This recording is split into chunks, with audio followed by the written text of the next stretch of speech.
Well, it's dusk and it's spring, and I think this is a good time to show the treehouse at night. It's just light enough that you can still see all the details, but you also get to see all the lights. The ladder has a waterproof rope light, LED of course. I think it's 5000 K, so it's kind of warm color. And it turns on automatically. There's a motion sensor up underneath there, and you can see where it plugs in too. So at nighttime, or dusk, or like right now, it'll pick up your motion light when you get to about the second step from the bottom and the first step on the top. You can see I put a little shield on the light because it kind of got in your eyes right there. So now it illuminates against the platform here instead of into your eyes. Just a small touch. The net is such a cool feature, and I really want to make it a hangout all times a day. So it has string lights. And these are pretty standard. They're LED filament lights. And I used a stainless cable to go from tree to tree to treehouse to post.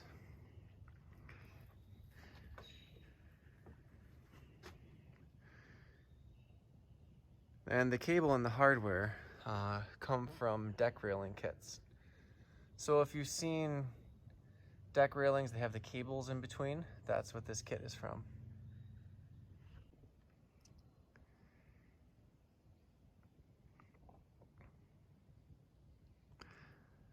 It just looks so cool at night. And that's all for the nighttime tour. I'll come back during the daylight to show off the rest of the treehouse. So yeah, it's daylight now, so let's get on with the tour.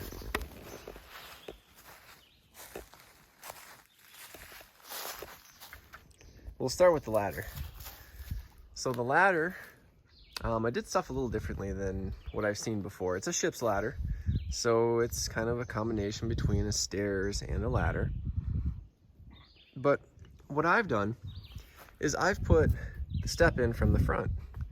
Most of the time it's done from the back, but I wanted to have a gap here. I wanted this space to run light strips like that, to run electricity, and I wanted to step off the railing a bit more than usual, because usually the railing is, this gap is about half the size in a lot of ship's ladders, but I wanted a bigger gap. So I started with, I believe it's a 2x10, and I zipped off 1.5 inches to make the railing. Then I used some 2x4s, and I made that block. There is, and you can see it's pinned, there's actually a real long structural screw that ties all of these together, and then I've plugged it with a wood plug. So this railing is very, very secure. And of course everything is glued and screwed as well. But kind of my take on a ship's ladder, a little different than most, but it turned out really well. And there's where I snuck in the electric, and see if I can reach underneath here and show you. So that's the motion sensor. That outlet is what the string light on the ladder is plugged into. And that's my main junction box where everything is branches off from. This is a 20 amp circuit, and I can show you why that's important in a minute. It has to do with heating it in winter.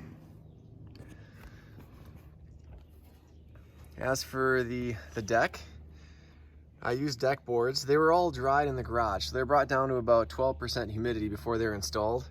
So they really didn't open up much. There's not much for gaps between them. And that's proven fine. The railing is bolted on. Being this high up and being that kids like to test everything to the fullest, I wanted it bolted on. also a little different railing too. Let me show you that.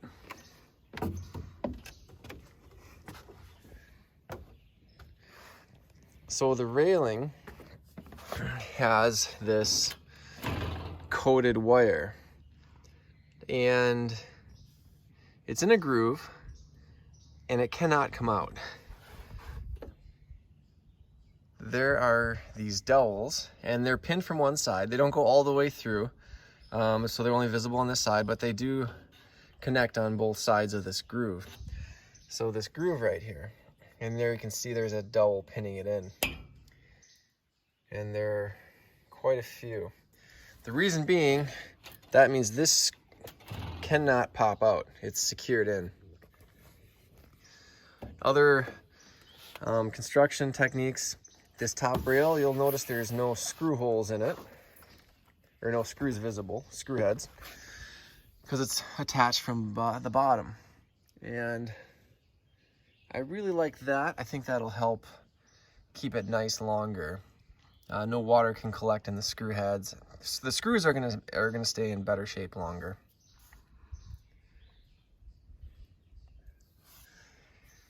I have a bracket. This is, I keep all kinds of leftover metal around.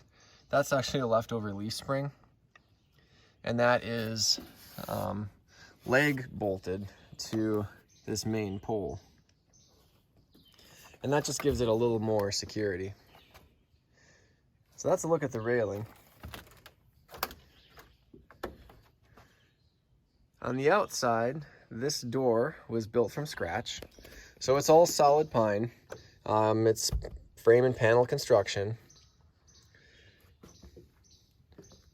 The doorknob was an antique store find. You can see a little bit of patina on there. I don't know if this is some sort of Bakelite or what it is. But I made this plate custom. It's polyethylene. Same with the inside, just to give it kind of a cool look. The door has all of your standard door construction, so it is weather sealed. That's a standard door seal all the way around. It's framed and sealed. Basically, it's airtight. What is unusual about the door, however, is there's no shims. The door frame is built right in, so the door is custom fit to this opening. I think it gives a real clean look, and on a small scale like this, I think I can afford that kind of customization without too much trouble. All the paneling is pine, tongue and groove, and I chose tongue and groove over shiplap because that allows me to install it as a single layer. If I use shiplap, I would need to do something else. I'd probably have to put sheeting on the inside just to give that air seal so I could heat it in winter. But tongue and groove, because it slips together, really doesn't afford any air movement between the wall. So even though it's not insulated, we have heated the structure when it's been 10 degrees Fahrenheit outside, and we brought it up to about 70 degrees. So basically, you can wear a t-shirt in here when it's 10 degrees Fahrenheit outside. And that's running 2 of these milk house heaters. Very simple heater. I like it because it's got the normal safety protections. It's steel. If it tips over, it shuts off. If it gets too hot, it shuts off. They are on these UL listed Wi-Fi outlets. Always buy UL listed stuff, especially on Amazon. It's not going to burn your house down, basically. Some of that garbage is not certified by any institute for safety, and it can fail and melt. I've actually seen it happen before. Luckily, nothing bad happened. As for the outlets, again, 20 amp wiring in the walls. Everything is sealed in conduit because, again, my product testers are very rigorous, all 3 of them. Also, they are mounted forward on the wall here flush. If I ever decided to insulate and panel this, I could just bump these out with an extension and everything would fit perfectly. We are using a Wi-Fi camera And there's also right here a temperature sensor. And that has to do with winter, so we can check on it and see when it's warm enough. The way that works is in winter, I want to be able to see the heaters before I turn them on. So I'll check the camera. Heaters are clear. I'll turn them on. Give it about an hour, hour and a half, and then check the temperature sensor and find out if it's warm enough and we can come out here. So actually it works really well. Very convenient system. Just like the doors, the windows are not shimmed. The opening is very precisely cut. They fit perfectly, and it's just trimmed out with some white ash. And actually, it's kind of a shame, can't really see it, but the floor is entirely white ash, and these boards are better than the flooring in my house. Here's a little peek of it right there. But yeah, the whole floor is solid white ash, tongue and groove together. 3 coats of polyurethane on the bottom, and I believe 4 or 5 coats on the top. So pretty standard flooring. So next up is the loft. And now this is one of my favorite features. It took a while to figure out, but you can see there's a counterweight. Normal stuff, leftover metal, drilled and tapped with some weights on it, so it's adjustable. This is about right for the counterweight. Each of these is 5 pounds, so we're looking at about 40 pounds of counterweight. Goes to this first pulley, to another pulley, and over and across. So let's go up.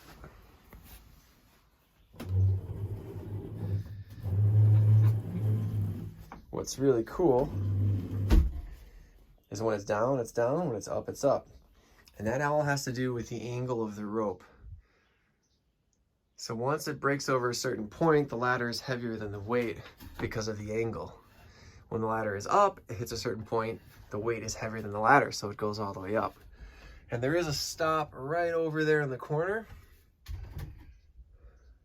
And that keeps the ladder from going too high up.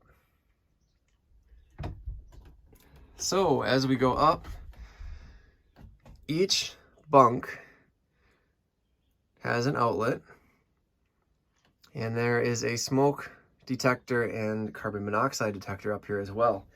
That is a Nest Protect, and that is interlinked to the house.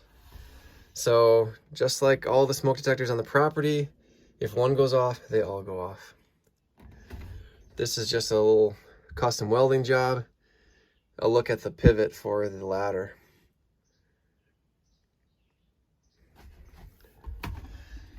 Right now we're rigged up with some lights. You can see someone stashing their Nerf guns up here. Here's a look at the loft. My daughter has moved in with some of her favorite books and a Nerf gun. The ceiling is tongue and groove popple. That is like a lot of the wood, stuff that was cut locally. The popple was cut off the Home 40. The pine in the treehouse was bought from a local mill. The flooring, which is ash, was cut from the Home 40. And the Home 40, I'm referring to the 40 acres where I grew up in Wisconsin. Not the 13 acres that I live on now. There's a few bracings and select spots up here to make the roof structurally rigid. And it's proven quite strong. Also with the ceiling, there's 7.5 R-value insulation followed by 1 inch of wood. It's also sealed.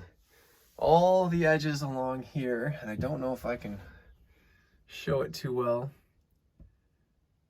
they're all sealed. So there's something called Log Builders caulk or sealant. And Log Builders makes this really durable kind of elastic sealant for log cabins. It dries in about 1 to 2 days, and it fully cures in 30 days. It's been in use at the family cabin for about 10 years, 11 years, and it's just like new. It's some amazing stuff. So yeah, it's called Log Builders. If you ever need to seal wood to wood in a building construction or outdoor setting, that stuff is amazing. Give you one last quick look at some of the reinforcements for the bunk beds. Not taking any chances. Again, carriage bolts, leg bolts, and this is a nice laminated beam. All right, and this is an Ansel red line. Look it up sometime, and you'll see it's a pretty stellar fire extinguisher.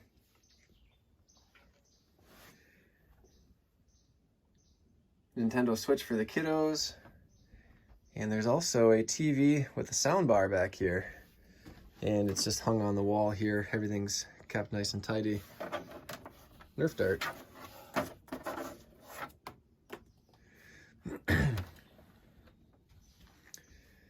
So let's talk about the net next. There's some reinforcements down here. Those are elm braces. The corner beam is not pine like the rest of the treehouse. That is white ash. And those are white ash 2x4s, 2 of them laminated together, as well as another one in the corner here for more support yet. And that's because there is a nut bracket attaching here. And that wall, I want it to be as strong as possible. So here we are on the outside. You can see how it's kind of cut in here. And then, yeah, let's go down below and look at the brackets before we go to the net. And also, a little safety thing.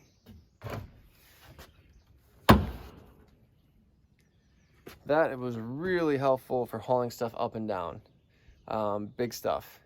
And with kids, it's just nice to flip it down, so when they're goofing around, at least they'll hit their head before they fall down the ladder instead of just going straight clear. I don't know, but just kind of nice to have that option to flip it up or flip it down. So yeah, let's go down below. Underneath, yeah, let's talk about structural stuff. The leg screws, they look like giant leg screws that hold the treehouse to the tree. Those are called tree attachment bolts, tabs for short. These tabs are, I believe they're 1.125" hardened steel. They have a very precisely machined screw on the end. And the hole is drilled with a series of 3 concentric bore holes. And there's this big, it's called a boss. It's like a great big washer. It's like an 1-inch thick washer that's pressed onto the bolt. And that gives a nice purchase and holds everything together when it's tightened down. The steel brackets then are allowed to slide, so you'll see that there's a lot of room yet. As the tree grows, this whole structure can be shifted this way. And that was by design. I plan on this treehouse lasting for a while. It should last as long as the trees. These trees are probably close to 80 years old. They can easily go to 200 years old. Not saying the treehouse is gonna last that long or the trees will live that long, but I'm gonna plan for the max and hope for the best. These tri-beams, you can see they're notched in and then bolted. That's for strength. Again, that joint right there is key. That's a positive purchase, so that any downward pressure gets transferred to that tab. There's a second tab up here that holds a lot of the structure as well. The weight is split between the 2 tabs. That bracket up there again can move, and it is through bolted. I think that's 5/8 inch bolts through the beam on top. You can also see some of my electrical work underneath. There are brackets attaching the joists to the tri-beam. That ledger is reinforced for the net. You can see 2 joists stacked, as well as some cross bracing, and a great big backer plate on that bracket. This side is cool. This side moves. So the tri-beam is of course attached to the tree like the other, but the platform is not physically attached to the tri-beam over here. It's allowed to move. Those black strips that you can see are mortised into the joists. They are high density polyethylene. They are highly resistant to abrasion, and they are slippery. So what that allows, when combined, you can kind of see it, there's some angle brackets up there that keep it in line. So keep it from sliding left to right, but it can slide back and forth as the trees move. That allows the 2 trees to move independently of one another, either twisting, coming closer together, or farther apart. It accommodates all that movement. It does not introduce any stress into the platform. Speaking of stress, the ladder also was a stress point. And there you can see there is a great big chunky wheel bearing, or a sealed bearing rather, bolted to the bottom. As people were playing on the net, or the trees move, the ladder was introducing stress to this point where it attaches. So it would push up or pull down on that side of the platform. That has been completely relieved with those bearings. And that was something I didn't fully realize until the net was installed and the kids were playing on it. Over here in the corner, there is a lot of bracing in this corner. So you can kind of see a great big plate that wraps around the entire corner and bonds it together. There's some more bracing underneath as well for that beam. The Treehouse tabs are also used on all of these net attachment points. Again, that's that great big tab. So yeah, let's head up to the net next. Hey buddy, you coming up too? Come on, let's go. Come on. I'm going up. You coming up?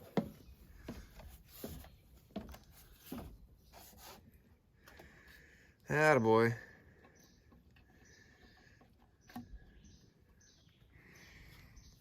Oh, Treehouse cat, hi. This is our Treehouse cat.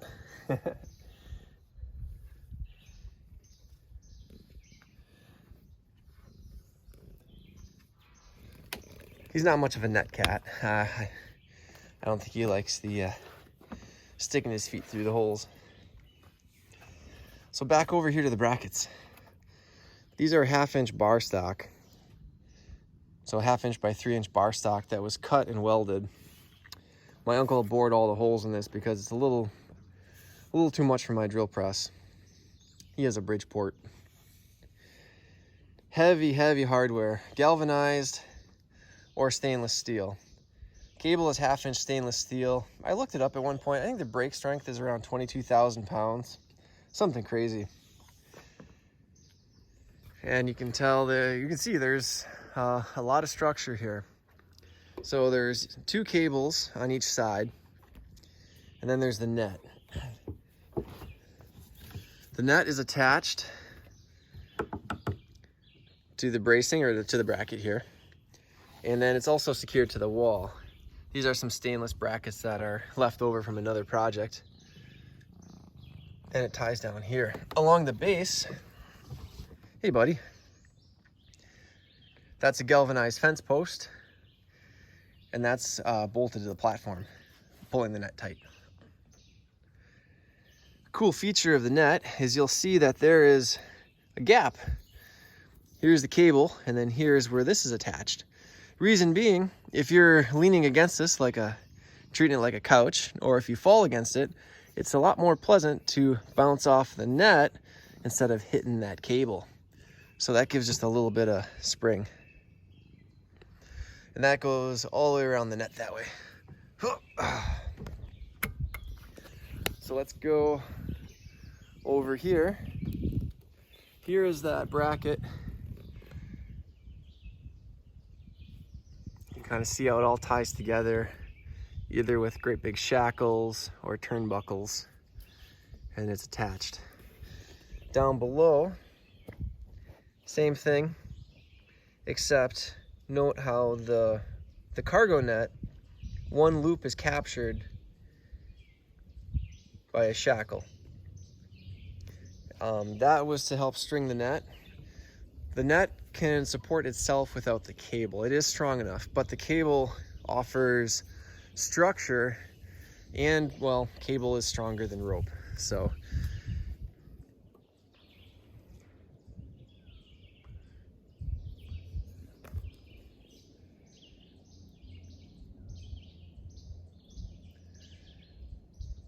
again, plenty of room to grow. There are extensions that can be added onto the tabs. So if for some reason these trees decide to grow like crazy, we can accommodate it. There's no need to add another tab. You can just extend these. And then just a quick look, everything is hitch, half hitch and full hitch. So nothing slides. And this is a shrinking net, which is all shrunk tight, which is really cool. If you don't know what a shrinking net is, well, you probably don't. This net was made and provided to me at no cost from Pakuta Netting. And what it does is it allows the installation to be simplified. So I am not a professional net installer. I'm actually a pharmacist. So even though I know my way around drugs more than nets, I could do it. To be fair though, there was still quite a bit of technical expertise.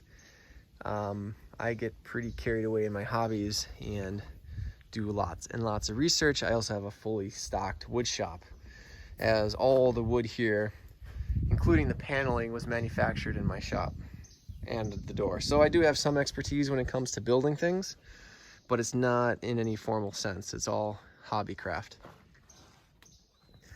But anyway, back to the net. So in a traditional cargo net, as I understand it, it has to be tensioned. So if I were to install this without a shrinking net, what would happen is I would have to go down and lash all the sides. And I would have to lash it with the same thickness, the same size rope that the cargo net is made out of. So lashing, let's talk about that for a second. What that means is the net has to be pulled tight on all sides. To do that up here, I would have to have a way to stand outside the cable on a ladder, which is tricky, and I don't have the ladder or the scaffolding for that. I'd have to rent it. And I would have to stretch the net by tying the knot. So I'd have to reach in, grab a loop, and pull it tight. And I'd have to go all the way around the net. In my luck, I'd probably have to do it twice because I probably wouldn't get it tight enough the first time. So instead of doing that, it is strung between here, and there'll be some sling in it, so it won't be tight. And when it's hit with warm water, like on the previous video where I installed the net, it tightens. That's because there's a core inside the net that has I believe it's a chemical reaction. It's something proprietary. I've never seen anything like it. It does work, and once it shrinks, it is set. Like it is, that's it. It's physically changed. The material is physically changed. It's super cool. But then it's just a matter of attaching the net, hit it with warm water, about 8 minutes for this one, and it shrunk up tight. And it's just incredible. So it really simplified the installation.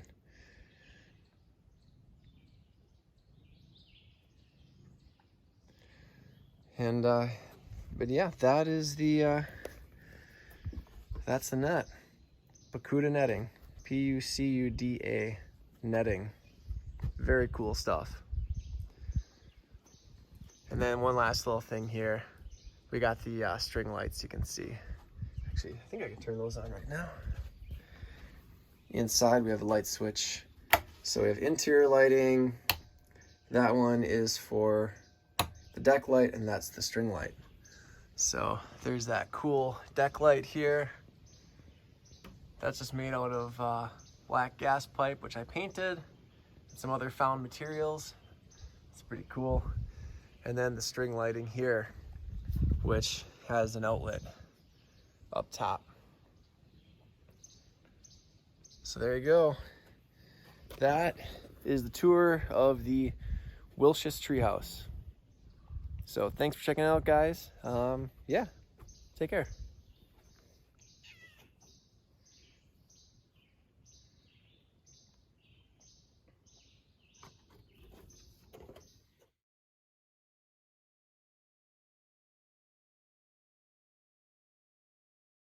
This has turned out beyond what I thought I could do.